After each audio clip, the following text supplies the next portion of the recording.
Hello guys, ഇന്ന് Sanju Samson opening കളിക്കുമോ എന്നുള്ളതിന് ഇന്നലെ സൂര്യകുമാർ യാദവ് അഭിഷേക് ശർമ്മ ടീമിലുണ്ടാവുമോ എന്ന് ചോദിച്ചപ്പോൾ ഉണ്ടാവുന്ന രീതിയിലാണ് പറഞ്ഞത്. അപ്പോൾ സഞ്ജു സാംസൺ മിക്കവാറും റിങ്കു സിംഗിന് പകരമായിരിക്കും ആ 6th പൊസിഷനിലായിരിക്കും ഇന്ന് കളിക്കാൻ സാധ്യത കൂടുതൽ.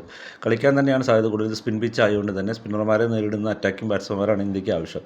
ആ രീതിയിൽ നോക്കുമ്പോൾ അഭിഷേക് ശർമ്മയും സഞ്ജു സാംസൺ കളിക്കാനുള്ള സാധ്യതയുണ്ട്. പവർ പ്ലേയിലെ ടോപ്പ് റൺ അടിക്കുന്ന ആളായ അഭിഷേക് ശർമ്മ ഉറപ്പായിട്ടും ടീമിൽ കാണാൻ തന്നെയാണ് സാധ്യത. അങ്ങനെയാണെങ്കിൽ സഞ്ജു സാംസൺ ഒന്നല്ലെങ്കിൽ ടീമിന് പുറത്തേക്കോ അല്ലെങ്കിൽ റിങ്കു സിംഗിന് പകരം ടീമിൽ കാണാനാണ് സാധ്യത വരുന്നത്. പിന്നെ പവർ പ്ലേയിൽ ഒരു മിനിമം ഒരു 6 ഓവറിൽ ഒരു 50 റണ്ണെങ്കിലും വന്നാലാണ് 190 സ്കോറിലേക്ക് എത്തുകയുള്ളൂ. അതുകൊണ്ട് അഭിഷേക് ശർമ്മ കളിക്കുകയാണെങ്കിൽ അത് വൻ പ്രതീക്ഷ ഇന്ത്യക്ക് നൽകുന്നതാണ്. ഒരു 4-5 സിക്സ് അടിക്കാനുള്ള കേപ്പബിലിറ്റി ഇപ്പോഴും അഭിഷേക് ശർമ്മയ്ക്കുണ്ട് ഒരു ഓവറിൽ തന്നെ. അങ്ങനെ നോക്കുമ്പോൾ ഇഷാൻ കിഷനും അഭിഷേക് ശർമ്മ തന്നെയായിരിക്കും ഓപ്പണിങ്. സഞ്ജുവിനെ നമുക്ക് മിഡിൽ ഓർഡറിൽ കാണാൻ സാധിക്കും. റിങ്കു സിംഗ് തീരെ ഫോമിലെല്ലാം കൊണ്ട് റിങ്കു സിംഗിനെ ഒഴിവാക്കണമെന്ന് പരക്കെ പറയുന്നുണ്ട്. അപ്പോൾ നമുക്ക് അടുത്ത വീഡിയോ കാണാം. അതുവരെ ബൈ.